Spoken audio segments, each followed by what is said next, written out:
I'm Casey Fleming. My background is I founded IBM's cyber division back in the day, so that's been quite a while. I've been doing cyber as long as anyone. I also ran a strategy practice for Deloitte Consulting. Today, I'm CEO of Blackops Partners. Our mission was to fix cybersecurity at its core and its root cause. And so that's where we're focused on. You'll hear pretty much more about what we do and what our focus is through the presentation a little bit later. Joshua Philipp. I'm a senior investigative reporter with the Epoch Times, and I've been investigating Chinese unconventional warfare threats and espionage networks into the West since about 2008. I did a lot of on-the-ground reporting in New York and covered United Front operations, overlap with triads, organized crime, and how these relate to Chinese front operations. And so maintained that for about 10 years now. I've been working on it. So as we just heard, I think through the first several keynotes, one of the things that needs to happen is we need to move ourselves out from a tactical response strategy and into the strategic. And one of on the panel prep call, Casey had a really great an analogy that, up until this point, the United States and really much of the world has been playing a game of checkers. And really what we need to do, our adversaries are playing a game of chess, and we really need to change that. So the objective for our panel discussion here is a couple-fold, right? First, we're going to help you understand what the differences are between our two biggest adversaries, which is Russia and China. And then we're going to encourage you to think about how to approach security differently in your organizations, not with what we've been doing, which has really been approaching it tactically with a series of tactical responses, but really doing what we've been hearing our keynotes talk about, which is responding to things from a strategic perspective. I really want to jump into it since we've been, we're kind of starting a bit late here. So to start with, let's talk about, and Josh, I want you to kick this off here, clarify the difference between China and Russia. Those are our two biggest adversaries. I want to start with China because they don't really get, I think, the attention that they deserve. So talk a bit about China and the threat they pose. Right. So what we're seeing from Russia and China are subversion tactics that have been ongoing for dozens of years. These are not new. They pull from the same basic pool of tactics, essentially. The difference is, let's look at the basic threat, vectors, right? With Russia, there's the Internet Research Agency, which does disinformation. A lot of it's chaos operations, trying to turn people against each other, trying to break the perceptions in the United States of the idea that a free society can be harmonious, because they're trying to promote their system of governance, right? There's the oligarch and Russian model. There's the US-led system, the Pax Americana. China's trying to replace with the Pax Sinica. They were trying to export the China model, so on. This is a totalitarian system they're pushing as opposed to the democratic and free system. They need to break the perception that people making their own decisions and living their own lives can create a harmonious society. And so a lot of it is chaos operations, getting groups to turn against each other, getting protests to start in the same place, these kinds of things. The China model is much broader, and I'll explain how this kind of started. So China model, start with cyber. We all know Unit 61398. There was 5 Chinese hackers who got indicted a few years back. Unit 61398 is a second bureau, right? They're one of 22 known operational bureaus under the General Staff Department, 3rd Department. The 3rd Department is a signals intelligence branch of the Chinese military. Next to it is the 4th Department, the Electronics Intelligence Agency, which engages in hacking our satellites and things like that. And next to that is the 2nd Department, which is the Human Intelligence Operations Bureau. These work together. When you talk about insider threats, it's because you have the cyber operators, launching attacks on your networks, like setting a fire in your storehouse, while the insider threat goes and steals the goods. And when they do forensics, they blame it on the cyber attack. I mean, many ways these things work together. These are under the General Staff Department. The General Staff Department is the war-fighting branch of the Chinese military.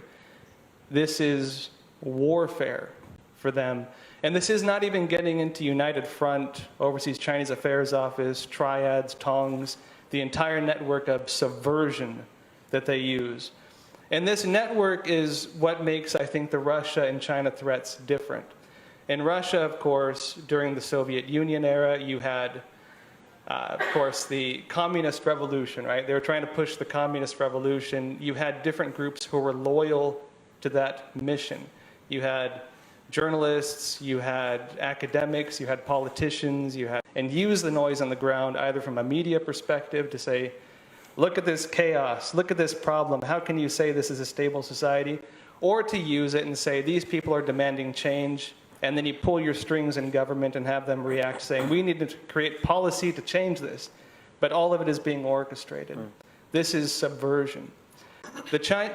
When the Soviet Union collapsed, Russia lost most of that. You need a grassroots level diaspora to run these operations effectively. Otherwise, you're limited, like Russia is now, to mostly cyber operations and a bunch of ham-fisted, special agents who don't really do that good at it. And of course, the underbelly, right? The Russian mafia type stuff, which China has as well with the triads.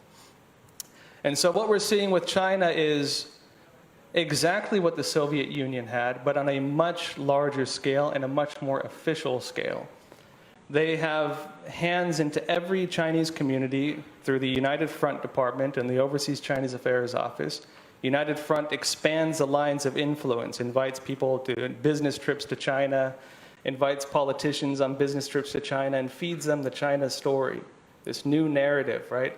Keep in mind that from a Chinese military perspective, three warfares doctrine is adopted into their military strategy. Three warfares is psychological warfare, media warfare, and legal warfare. These are tools of war for them because perception is what decides who you vote for, what policies you support, so on and so on.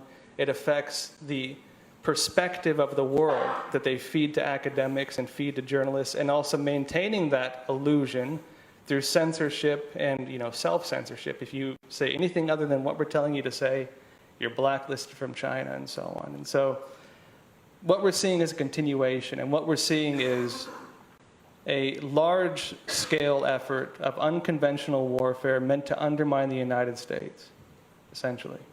So with that context, I want to jump in.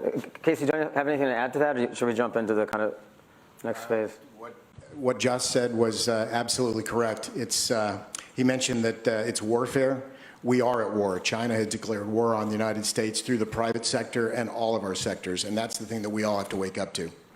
So, jumping into the crux of the conversation here with that context in mind, a few weeks ago, Secretary Mattis put out a very interesting series of statements.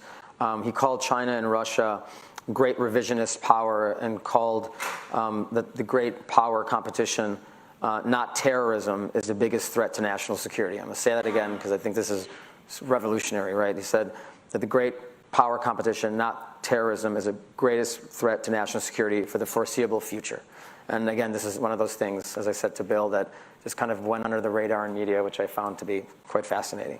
So, Casey, can you describe, and Casey kind of introduced this to me on the call we had a few weeks ago. So can you describe what this means and the role that cyber plays in this national security threat? And I know you speak to boards around the country and around the world about this and why this is so powerful and why people need to be aware of this. Well, our country is finally waking up to the fact that we're at war. We're in an information war. It's called, really, the correct term is asymmetrical hybrid warfare. That's the textbook name to it. Secretary Mattis recently came out and called it nation-state great power competition. The U.S. military strategy now, as of say about 60 days ago, is now centered at the heart with great power competition. That's what they call it. The textbook term to that is asymmetrical hybrid warfare. Cybersecurity is at the center of that. Cybersecurity is a very efficient tool because it's a one-to-many approach with a minimal investment with a massive payoff.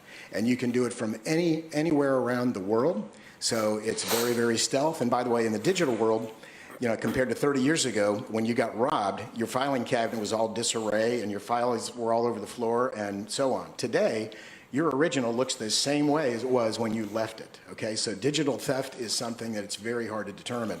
So cybersecurity is the key accelerator inside of asymmetrical hybrid warfare. It also goes by other names. Unrestricted warfare is another umbrella over asymmetrical warfare. That's the operational side of how it's implemented. But that's the world you are all living in today.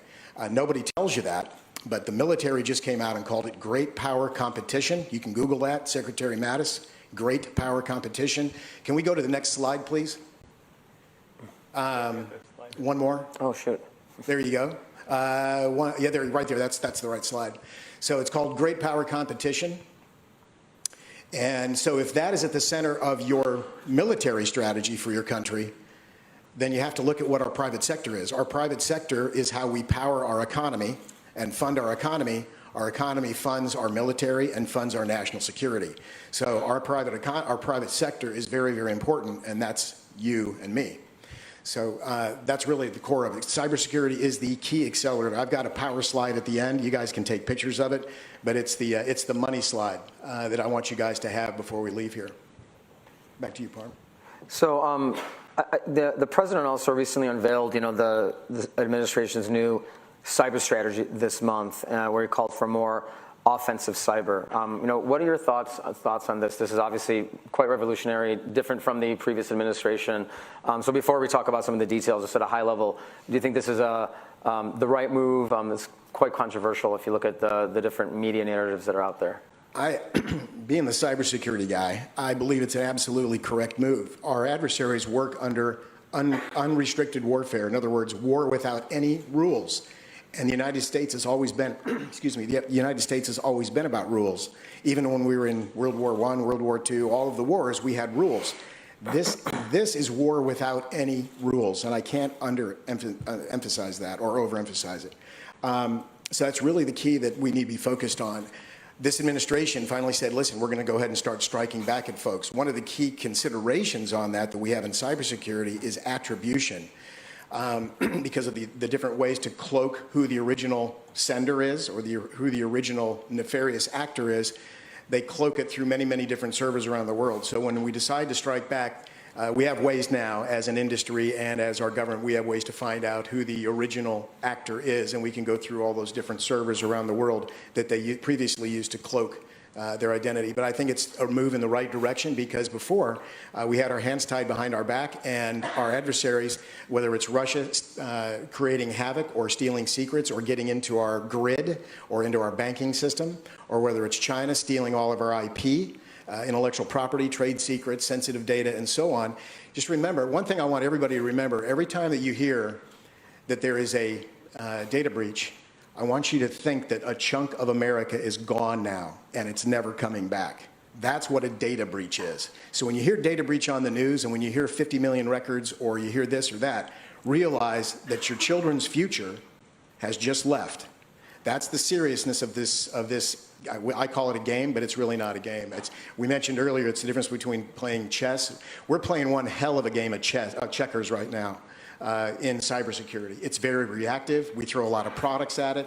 Products are fallible. They're created by humans. They're configured by humans, and they're updated by humans. So all cybersecurity products can be hacked, broken, whatever. That's all it takes. 90% of the issues are through phishing. When we nail that, there are going to be in other ways, other weak entry points into the organization. So those things all need to be looked at as we go forward on it.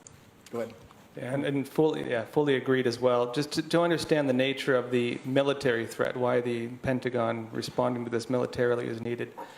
So Casey mentioned unrestricted warfare. What's unrestricted warfare? Introduced in 1999 by two Chinese colonels, a book called Unrestricted Warfare. It's often cited by a lot of China experts who work on the defense side.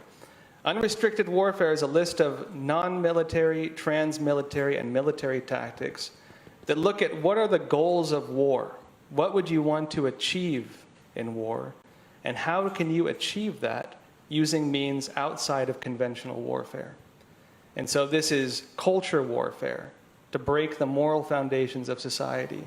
This is drug warfare, to ruin the youth of society. This is smuggling warfare. This is media warfare. This is psychological warfare to alter how you interpret information. This is, economic warfare to attack the GDP of a country. This is business warfare to undermine the businesses of that country. And these are all listed on the actual unrestricted warfare doctrine of the Chinese Communist Party. And so what we're facing are when they talk about Russia, they talk about hybrid warfare, and they talk about these things, they talk about short of war tactics. Our adversaries know they cannot face us on the battlefield. They cannot beat our tanks and planes and jets and all these things, but they can fight us in ways through our legal system and through our restraints, because we're a country of laws and we're an open society. And open societies are easy to subvert. And so what do you look at? The wars that we're facing now are not done through soldiers. The assets in this war is foreign investment. It is real estate. It is the headhunting for experts on key technology areas. This is why you have China 2025 identifying key economic areas that they want to take from the United States. This is why they're building a replacement to GPS. This is why they're building a replacement to the American-run internet system. They're replacing fundamental technologies, right? And then they're selling these in third world countries and things like that, trying to replace the American-led system. You can overtake a country by taking over its assets. And this is what we're seeing playing out. And they're doing it through theft. They're doing it through propaganda. They're doing it through forced censorship. When you talk about cyber attacks, they don't even have to, at this point, hack you, right? They implement in their law that all data needs to be visible. And if you want to work with China, then you have to abide by their laws. And if you're dealing with a Chinese company, they have to abide by these laws. And so anything you put in your system that has their components is going to have that access. It's the entire threat spectrum is different, and it does warrant a military response. But it's going to be interesting how this plays out, because a lot of it is private sector and non-military. So what is private sector to do that wants to, especially multinational organizations that have aspirations to grow? Do they just cut out doing business with China? Is that the answer? I mean, you can take this one. I'll take that. It's a tough one, yeah. Right? Be aware of your adversary. China is not a democratic nation. It's when you say China, you always need to remember it's CCP, the Chinese Communist Party _communist. So when you're doing business in China, it's not a democratic nation. We all want to believe that it's a democratic nation. They're just like us with the same values and so on, and they absolutely are not. So the first thing is understand who your adversary really is. Understand what their strategy is. I mentioned to you there's a slide here coming up. That is what their strategy is going to be. That's what their strategy is this entire thing. So another thing I need to point out is in cybersecurity today, everybody who is in cybersecurity will admit to you that it is completely and utterly broken. It is reactive. We feel like it's just a house of cards, and we're just running around putting Band-Aids on things, because we are. It's tactical. In the layers of strategy in an organization, at the top layer you have the strategic layer, underneath that you have the operational layer, below that you have the tactical layer. Cybersecurity is still in the tactical layer in most every organization in the United States and in the free world. The reason for that is it started because it was an IT function. And in a lot of places, in a lot of companies, it's still an IT function. We got to get it out of there, because our adversaries have cybersecurity at the strategy layer, 2 levels higher. So for us to compete effectively, and what these companies need to know, is that we've got to get cybersecurity out of the tactical layer. I call it the plumbing and the electricity and all that stuff. In other words, the IT stuff, and get it up into the strategy layer, into the organization, because that's what's being thrust upon us by our adversaries. They're using cyber and asymmetrical warfare, great power competition, to come at us at the strategy layer. We're reacting at the tactical layer. So the first thing is be aware of who your adversary really is if you're going to do business with them. Secondly, compete on par with them, getting it from the tactical layer to the strategy layer. And I'm not talking just cyber. I'm talking about asymmetrical and great power competition. And then train your people in how you're being attacked. which train your people in asymmetrical warfare. It's very different from what we're doing right now. In our checkers game that we're playing, we're using strategies out of the 80s and the 90s. We're competing against the competitor down the street. Our competitor today is not the competitor down the street. Our competitor today is our adversary, is China, Russia, Iran, North Korea. Kind of notice the thread of communism going across the top of those?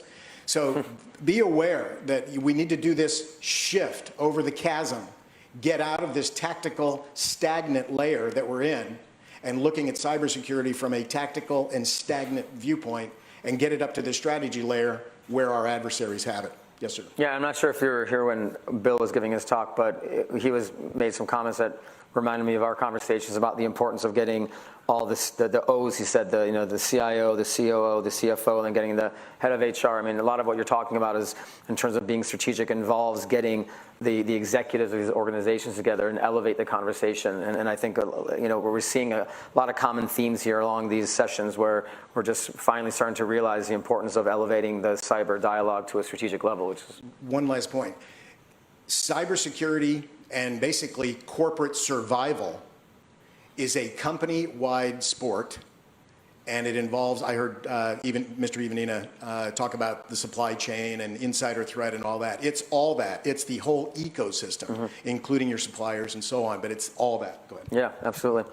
I think with that, I do want to make sure that we get to, if we can go to the last slide, please. I do want to, give Casey a chance to, there's one more slide. There we go. Okay, there's your money slide, folks, as promised. Yeah. That's the unrestricted warfare system right there, yeah. Yeah, but Casey, can you walk through this? Because I think, I do want to focus a bit more on the private sector and the digital asymmetric warfare side. And I'm just going to walk folks through this a little bit. And Okay, Josh mentioned that the strategy has three phases or three sides to it: non-military, trans-military, and military. And if you look at cyber's in the center. Cyber is the key accelerator. The one thing I want you to look at and remember whenever you're showing this slide to anyone, and first of all, I am deputizing everybody in this audience to show this slide to your senior management, to your senior leadership. You are now informed. Every senior leadership, every company, every organization, senior leadership, and I'm talking CEO, executive director, board of director, head of the audit committee, CIO, CISO, needs to see this slide. This is what's being done to you in your organization today. This is their strategy. This is the master strategy, which is the Chinese CCP strategy, but it's also, Russia plays in several of these, North Korea several, Iran as well, but China plays in every one of these. These are 42 of over 100 different methods. But the two things I want you to remember about this slide, when you see it and when you present it, that the espionage that's going on and the infiltration that's going on to support each one of these methods is unconscionable. I remember when I first came up to speed on this, I was like, this can't be. This, the learning curve on this thing is so flat, and then all of a sudden it shoots up. So when you look at the intelligence hour after hour, day after day, and connect the dots, you're able to see, oh my gosh, this thing is really playing out. In fact, what we did to prove it to people, we assigned some of our interns to put together just a list of media articles between April and August of this year, and it's like 7 pages of just the title and the link. And it's mind-blowing. If you look at it, I promise you'll crawl in the corner and go into the fetal position when you see when you want to see it, and you say, "Oh my gosh, I had no idea." Nobody connects the dots, and when you connect the dots, you're going to see how absolutely mature this is against the United States and our Western allies. So cyber warfare is at the center of it as the key accelerator. Each one of these is a 20-minute conversation, and again, these are 42 out of about over 100 different methods. All the ones in red relate to economic and transaction warfare. Those are all interrelated. I mean, for example, Chinese companies are investing in Hollywood studios, Hollywood production companies to change the perception of China and to reduce the perception or make the negative perception of the United States. So to control perception, that's propaganda warfare. Drug warfare, you can order any type of nefarious evil drug that you want, or your teenagers can, or your nieces or nephews can, or your grandkids can, and they can have it in their mailbox in 3 weeks. That's fentanyl, which is 1,000 times more powerful than morphine, carfentanil, which is 10,000 times more powerful than morphine. In fact, there was a drug called U47700, 1979, and it's put in the U.S. Patent and Trademark Office. Incidentally, the Chinese are trolling the U.S. Patent and Trademark Office and copying everything off of it, empowering their economy. And real quick on drug warfare, they also supply the precursor chemicals to the Mexican drug cartels, a lot of them. They send containers to the Mexican drug cartels so they can infiltrate the United States with and supply them to get any kind of material they need, chemicals to supply the Mexican drug cartels to flood the U.S. with it and destabilize the U.S. from that piece of it. You guys all know about the opioid crisis. Well, China's a key player in the opioid crisis. Anyway, U47700. Upjohn wanted to, U stands for Upjohn, and they wanted to get a patent on it in 1979. FDA said morphine's worked fine for us through all the wars, and it's 7.5 times more powerful than morphine. So it sat in the U.S. Patent and Trademark Office. Well, you can buy that today from China and have it in your mailbox in 3 weeks. So that's just another example. There are many other different vaping. All the vaping units, or most of them, are made in China. They're made with cadmium, a known carcinogen. You heat it up, it's even more of a carcinogen. The transport fluid is formaldehyde that they embalm people with. You get children's makeup is made in China. It's got formaldehyde in it, and so on. It's these kind of things. That's drug warfare, and that's also poisoning warfare. Back to you. I think we have about 5 minutes left, so I think, so just to kind of bring this back, this event is called Borderless Cyber. And so, when we were putting this together, you're like, wow, we just had this conversation here. We're talking about drug warfare, psychological warfare, and some of you guys probably, presumably, never thought about these things and the concept of your jobs, because you guys are all technology, IT, cyber folks. And I think the reason why we were really excited to present these concepts to you is because of what we've just been discussing here, is that it's important for everybody in this room and for our industry to understand that the war that we're fighting, what has been called the cyber war, is completely transforming and shifting, and there's a lot of proof out there and a lot of dialogue being held at the highest levels of government from national leaders, such as the folks on this stage, such as Secretary Mattis and so on, that is really pointing to that, and it's very important for us to understand that. And so I just wanted to just give you guys some final opportunity to share some final thoughts. Is what can these folks in the room take with this knowledge and apply it kind of to their jobs to help them improve the resiliency of their organizations? What can they do with this information? So most of the tactics you see listed here have a cyber component to them. Cyber is one of the tools to achieve these goals. You see, it's a trans-military tool, run oftentimes through the Chinese military, but overlaps and through all three areas. Whether you're talking about satellite warfare, hacking our satellites, where you're talking about, getting legal warfare, getting into, let's say your IP and trade secrets at your legal office, these kinds of things. Cyber plays a role in all of them. Yeah. And also to understand, you want to get into the borderless perspective. A lot of these groups, you can't categorize them in terms of how we've become used to categorizing them. A good example of this is a threat group called Babylon APT, which actually Casey's company, I saw they had some documents on this. They created some sock puppets and put them in the dark net and infiltrated some of these communities, and he shared some information with me. And they had chat logs. They had information from invite-only hacker forums and such. And what this was, it's now called C Market. It might still be active on the darknet. It was formerly called Babylon APT, C Market, criminal market. It was a group of Chinese hackers who were stealing all their, they go in under contract for their normal jobs, 9 to 5, and then after hours, they'd go online and they'd sell the additional information they stole, right? Their clients included major nation states, including Russia, including other powers I won't get into, including criminal groups, including Mexican drug cartels, for example. So you're talking about Chinese government hackers working with foreign governments under contract, working with organized crime under contract, and when their workloads got too heavy, they were giving the contracts to other hacker groups, like hacker mercenary groups in like Brazil, for example.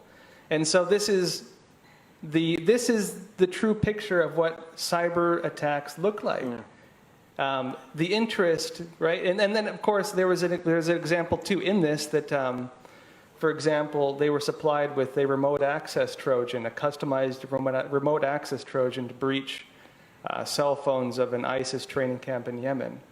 This was under a contract from a Russian individual who was planning on, breaking into these phones, waiting until they carried out attacks, and then selling the data, on these individuals to governments because they were more valuable after an attack had been carried out. This is what this is what real APT groups look like. This is what it actually looks like, and this blows out of the water everything we know about digital forensics. Yeah. Yeah. Casey? To Josh's point, the Chinese and the Russians are very active in the dark net. The dark net is kind of like the new frontier in cyber and in IT. It's the high growth area, and they basically subcontract work. They have other nation state folks, other nationalities doing the work for them as subcontractors because it's a money game and that kind of thing. This is the new world order that we're in. It's not going to change. It's an arms race. It's only going to get worse. The quicker that your organization understands this strategy and changes and shifts it back up to the tactical layer in your from the tactical layer to the strategic layer in your organization, the cloud's kind of clear. Because right now, everybody's extremely busy doing the wrong things in cybersecurity. That's my opinion, and like I said, I've been doing this a long time. Once you understand the strategy of your adversaries, think about it. If you're at war, how can you fight your adversary if you don't know what their strategy is? And so the point is, the key here is to understand their strategy, which you have in front of you, and act accordingly. It means it's a cultural change in your organization. It's a policy change in your organization, and it's kind of a funding allocation change. It doesn't have to be, instead of a couple of these software products that may not work, the average enterprise has 85 cybersecurity software products and 250 total applications. Maybe take out 5 that are less performing and redirect it into changing the culture in your organization around strategy in fighting this war. Excellent. Gentlemen, thank you so much. Please help me in thanking our panelists.